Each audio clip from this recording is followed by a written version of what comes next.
నమస్తే friends, welcome to citizen services Telugu. Sankranti పండుగ వేళ తెలంగాణలో కాంగ్రెస్ ప్రభుత్వం గుడ్ న్యూస్ చెప్పింది.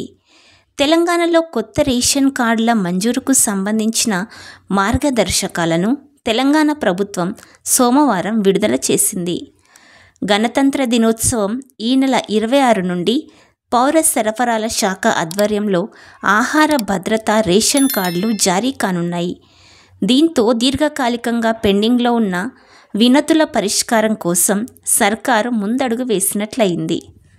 కొత్త రేషన్ కార్డుల మంజూరుతో పాటు పాత రేషన్ కార్డుల్లో మార్పులు చేర్పులు కూడా చేయనున్నారు. అయితే ప్రభుత్వం రేషన్ కార్డుల కోసం జారీ చేసిన మార్గదర్శకాలను చూసుకున్నట్లయితే, 1.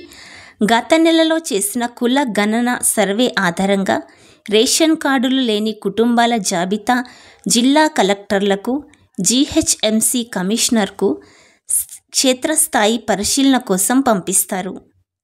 2. మండల స్థాయిలో ఎంపీడీఓ లేదా యూఎల్బీలో మున్సిపల్ కమిషనర్ ఈ మొత్తం ప్రక్రియకు బాధ్యులుగా ఉంటారు. 3.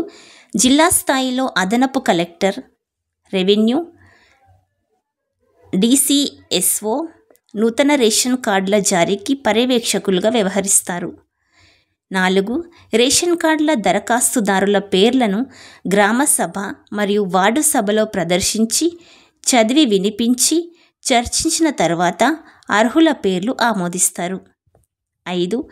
గ్రామసభ లేదా వార్డు సభల ద్వారా ఆమోదించబడిన లబ్ధిదారుల అర్హత జాబితాను మండల లేదా మున్సిపల్ స్థాయిలో ఇచ్చిన లాగిన్లో నమోదు చేసి వారి లాగిన్ నుండి కలెక్టర్ లేదా జీహెచ్ఎంసీ కమిషనర్ లాగిన్కి పంపిస్తారు.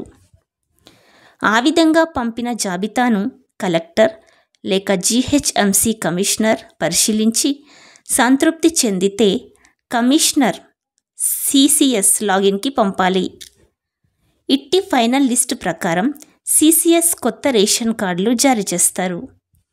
వీడియోలో అందించిన సమాచారం మీకు నచ్చినట్లయితే వీడియోకి లైక్ చేసి మన ఛానల్ని సబ్స్క్రైబ్ చేసుకొని బెల్ బటన్ పైన క్లిక్ చేయండి. మరో ప్రభుత్వ పథక సమాచారంతో మీ ముందుకు వస్తాము. Thank you for watching. జై హింద్. సబ్స్క్రైబ్ చేసుకొని ఫాలో అవ్వడం మర్చిపోరు కదూ.